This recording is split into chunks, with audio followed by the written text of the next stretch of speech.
In politics, you're either on message or you are losing. Let's get to it.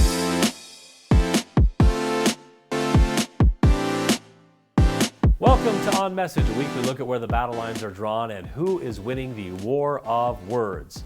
This week, you don't see that every day. When the COVID-19 vaccine first became available, both President Joe Biden and Governor Spencer Cox set the goal to have 70% of the adult population vaccinated by the 4th of July. Of course, the vaccine itself became a political football and a divisive issue that had some people believing everything from it contained a microscopic government tracking device to it being a way to kill off large segments of the population. Nothing can be easy in 2021. So, with many on the political right joining general skeptics in deciding not to get vaccinated, that 70% number seemed out of reach at best. Nationally, we did come up short, but in Utah, just as the holiday weekend came to a close, Governor Cox announced that we had, in fact, hit the 70% goal. That's great news. In a Twitter thread from Governor Cox's official account, he outlined the complex math that got us to the threshold. But it turns out I've been right all along in my position that math is hard. In a news release July 12th, the governor announced that upon further review, there was a mistake in the way they had counted the federal doses, and Utah had in fact come close, but not quite hit the goal. They got to 67%. The governor's statement went on to say, quote, "From the beginning, we have emphasized the importance of building trust with the citizens of our state. Trust consists of two things, competence and ethical behavior. While we came up short as a result of a simple human error, I'm happy to report that there is no evidence of any ethical breaches in this mistake."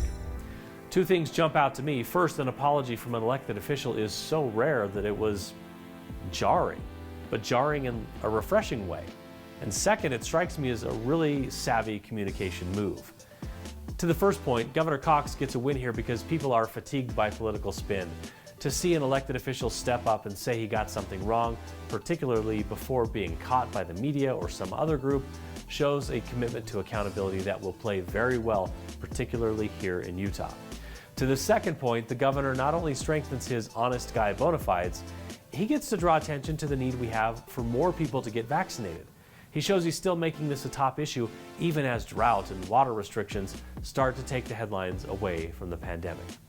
All that aside, who really is going to blame the governor for not hitting the goal?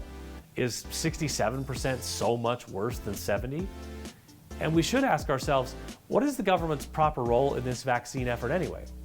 I'd say it's to, 1, create a safe and effective vaccine as quickly as possible. Check. 2, make smart decisions about prioritizing vaccines for healthcare workers, teachers, the elderly, and the most vulnerable among us. Check. And then 3rd, distribute those vaccines so they become so widely available as soon as possible. Check. That's it. End of list. Whether or not people take advantage of the vaccine doesn't strike me as something we can hold elected officials responsible for. That's a personal responsibility, at least when these people are being encouraged actively by their elected officials to get vaccinated. I suppose if the elected officials are discouraging people from getting the vaccine, that would be a whole different story.